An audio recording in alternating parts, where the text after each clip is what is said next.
Both candidates in Roanoke wanting to talk about anything but the lingering issues from Thursday's debate. For Democrat Creed Deeds, his unclear answers on how he'll pay to fix our roads. Yesterday you said you're not going to raise taxes, yet you're going to find new money for transportation. And you know, I probably didn't, I wasn't as sharp with that as I should have been.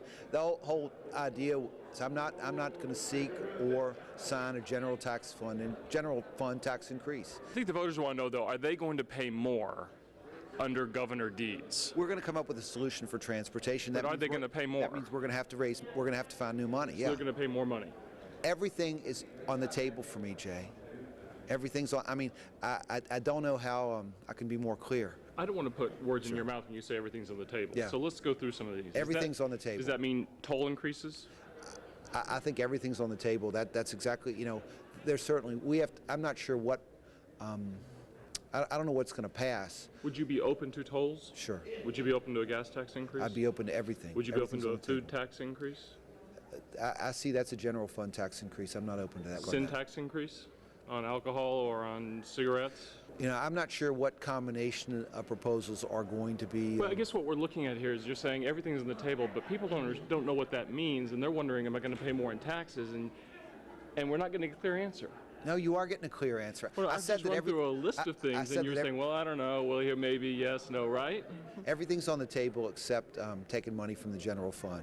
For Republican Bob McDonnell, it's his 20-year-old graduate thesis in which he described feminists as an enemy of the family, criticized working women, and argued for state policies favoring heterosexual two-parent families over, quote, cohabitators, homosexuals, or fornicators. You've been a conservative your entire public career. Your thesis that you wrote at Regents University seemed to espouse your philosophy, your core beliefs and principles, yet you now seem to be apologizing for that.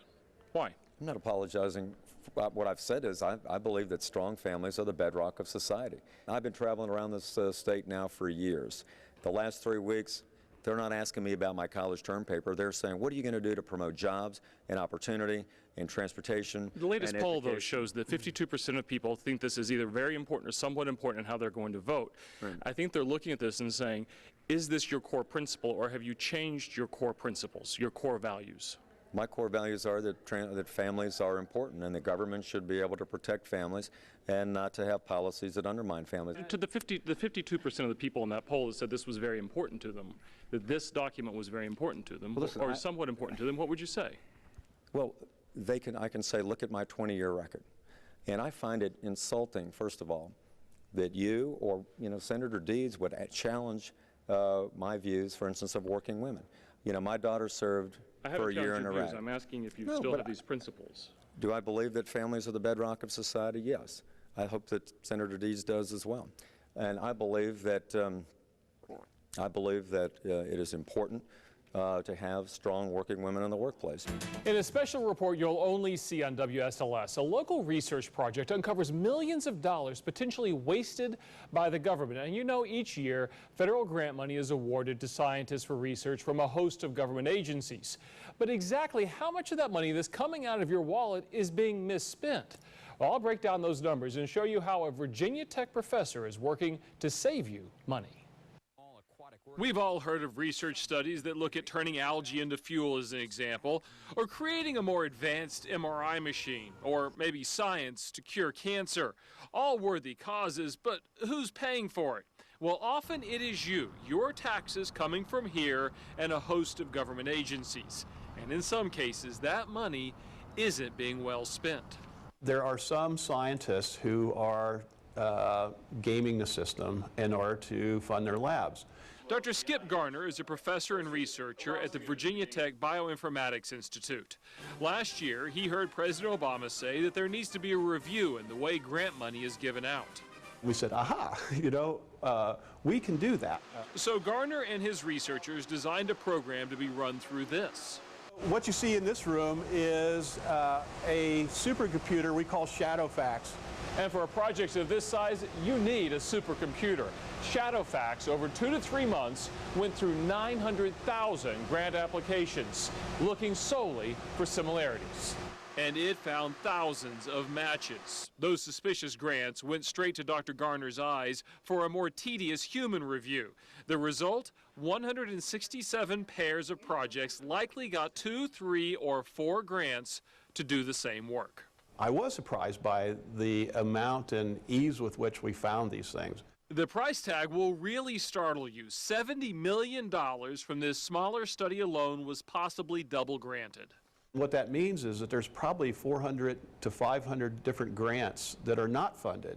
And so those are 400 or 500 different scientific projects which are not getting the money to advance their science. Because of this problem. Because of this problem.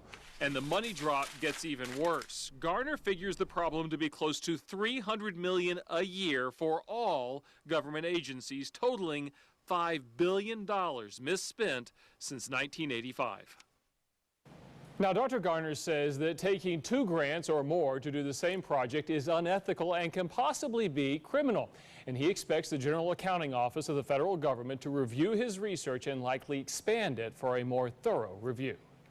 Virginia has faced a decade of belt-tightening during one of the worst recessions in our country's history, prompting then-candidate Bob McDonnell to make this promise: no more budget gimmicks. The budget, in fact, was a key component of his campaign in the debates and through policy papers. But did he eliminate budget gimmicks, short-term fixes that actually worsen our budget woes in the long run? PolitiFact Virginia points to a big one that McDonnell failed on: the state pension system. In 2010, he proposed closing a $4.2 billion budget shortfall by, in part, lowering pension contributions by more than $600 million for 2 years. The problem is, Virginia's retirees still got the same benefits. This plunged Virginia's retirement system into deeper trouble, estimated at $17 billion short over 85 years. As such, PolitiFact Virginia's rating: promise broken, calling McDonnell's move the, quote, very definition of a budget gimmick. We asked Governor McDonnell about this specific issue. Well, I didn't propose it. I agreed to it. The General Assembly actually ended up was the. Should you have agreed to it? Well, in retrospect, I wish we hadn't have done it because it's created a $675 million deficit going forward. Was that the biggest mistake you think you've made so far? Hey, look, I'm human. I'm going to make plenty of little mistakes. Well, we all do. Well, I'm going to be. Is that the biggest Well, one? at the time, it was the best call that we could make, and the General Assembly and my office agreed that that was the right call at the time. Now we've got this 10-year delta. We got to pay it off, but it's $75 million a year and an $80 billion biennial budget. We will get there faster than what's planned. Then candidate McDonnell made other budget promises, including fixes for our roads.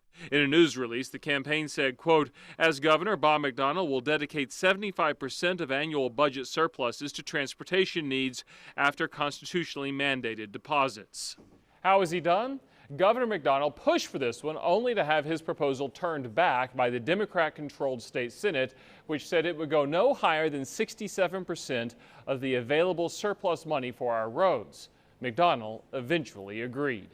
As such, PolitiFact Virginia's rating on this: compromise. Still, overall, through 2 difficult budget years, McDonnell's administration has managed to balance Virginia's budget without raising taxes, ending both years with budget surpluses. It's not been easy. No, it hadn't, but I believe in being honest with people, because Virginians in their business and in their personal lives have had to make real sacrifices. And they understand that. You can't, when the economy's down, they know that they can't afford to do business the same way, and neither can government. So, Jay, we've cut back to just a little under 2007 spending levels now in Virginia. Can you cut too deep? Does there come a point where it makes Virginia not as competitive, maybe not as safe as it could be in some areas? If you sacrifice quality in core services of government so that people are suffering, I think that's probably the measure. We've had 3 terms of governors where we've had to cut.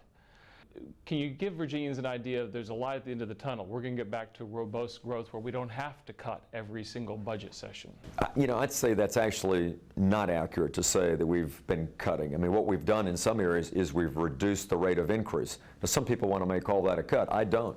If you look at spending in 2011, it's substantially higher than it was 10 years ago.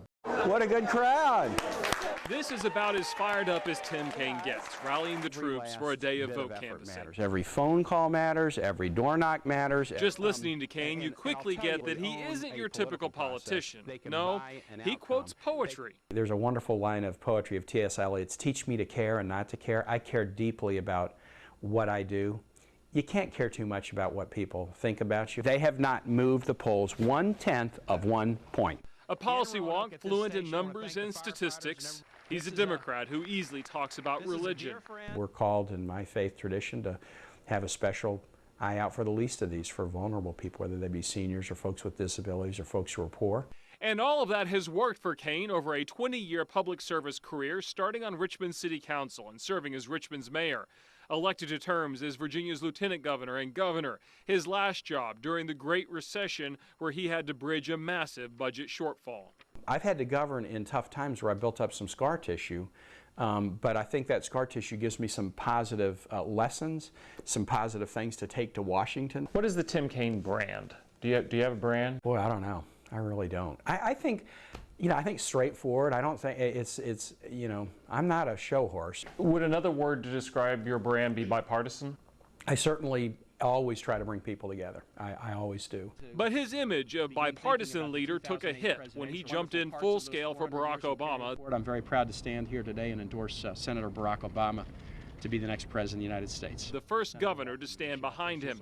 Kaine took to the stump for Obama in 2008 and then became chair of the party. The president has made it pretty plain. Our party stands for let's reduce unintended pregnancies. Defending the administration's policies across the country. You regret that? Did it hurt your brand? No, I don't think it did. I mean, certainly that I was national party chair or that I accepted President Obama's request to be national party chair. There's some who didn't like that. But I really tried hard as party chair to promote my party and to promote the president without needlessly bashing the other side. It's a fine line Kaine tried to walk, and he wants to do the same thing in the Senate, promoting projects big and small, like Maggie Walker High School. My 2 boys graduated from here. As Richmond mayor, Kaine brought together a diverse coalition to save the school and bring new life to it. It was a really exciting community project. And a good example of what government can do? Absolutely. What government can do, what you can do working together. Now he wants to do the same in the U.S. Senate, an institution ailing from years of infighting. The problem, Jay, is not sick building syndrome. It's not in the water supply. It's in the character and the inclinations of the people who walk into that building every day. We just need more people who will walk into that Capitol and say, my job is to build partnerships. Pretty optimistic for a politician in this polarized world. Tim Kaine is a lot like, well, a grown Boy Scout. Earnest, always smiling, usually speaking in a soft voice, always reverent. What role does faith play in your life? It is the center of my life. I tend to think about most things, most issues really, in policy terms, but I tend to think about them in spiritual terms as well. So how does that bleed over into decisions you might make as a politician? Budgets aren't just numbers on a page, they're real people's lives. You know, you really have to look at what the effects are on people. Here in Roanoke, our city leaders have laid out their own vision for what's next. It's a vision that will shape and redevelop the Star City over the next 30 years. Over the last 5 years, we've seen a lot of work in downtown, from the Taubman Museum to Center in the Square to downtown living to the med school. And the heart of it all, the redo of the historic market building, the crown jewel of Roanoke. And it is here that city leaders like Vice Mayor Cord Rosen may have placed one of their biggest bets. The hope is that the market building renovation is one spoke in the wheel that we're continuing to try to build to create that downtown that long-term I think we all know Roanoke can be. And what about the other spokes in that wheel for Roanoke's growth? Rosen says it's a combination of brick and mortar projects on Jefferson Street, in downtown and across from Valley View, mixed with infrastructure investments and continued spending on core services like education, roads, and parks. Mixed in that is no one shining star or silver bullet on purpose. We don't need a Hail Mary pass. You know, maybe Flint, Michigan does, but we don't need it. In fact, City Manager Chris Morrill's plan, laid out in a series of slides on his computer, focuses on more incremental growth to carry Roanoke into its next chapter. Now that includes building out this entire area from the Roanoke River over there over to Jefferson Street, connecting what is the Virginia Tech School of Medicine with downtown Roanoke. It's a $100 million private-public partnership to include apartments, restaurants, offices, and city-paid-for parks, roads, and sidewalks. Expect all of that in the next decade. Now, across from Valley View Mall, once they get the interchange built over the interstate, we're talking a big development here, 130 acres. It will start with up close to the interstate big box stores. A little further in, things like restaurants, some office space, and the further back you go, more residential and parks. Timeline on this project closer to 15 or 20 years. And then there's downtown. Already there's a contract to put a hotel up on top of Market Garage, adding 120 rooms. And there are more hotels to come. We hope that others will follow.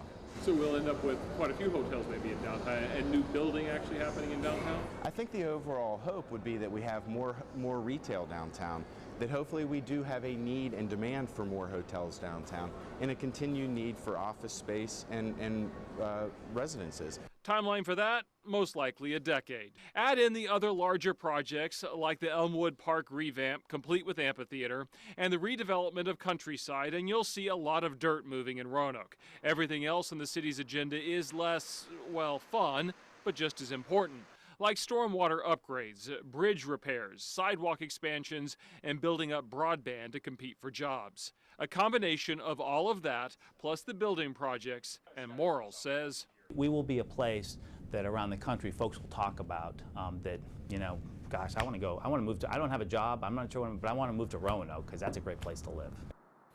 One last component of all this, of course, is selling Roanoke. City Manager Chris Morrill says that's one thing that Roanoke hasn't invested enough on in the past, and he says a more regional approach to that could actually help market our area and drive some significant tourism dollars.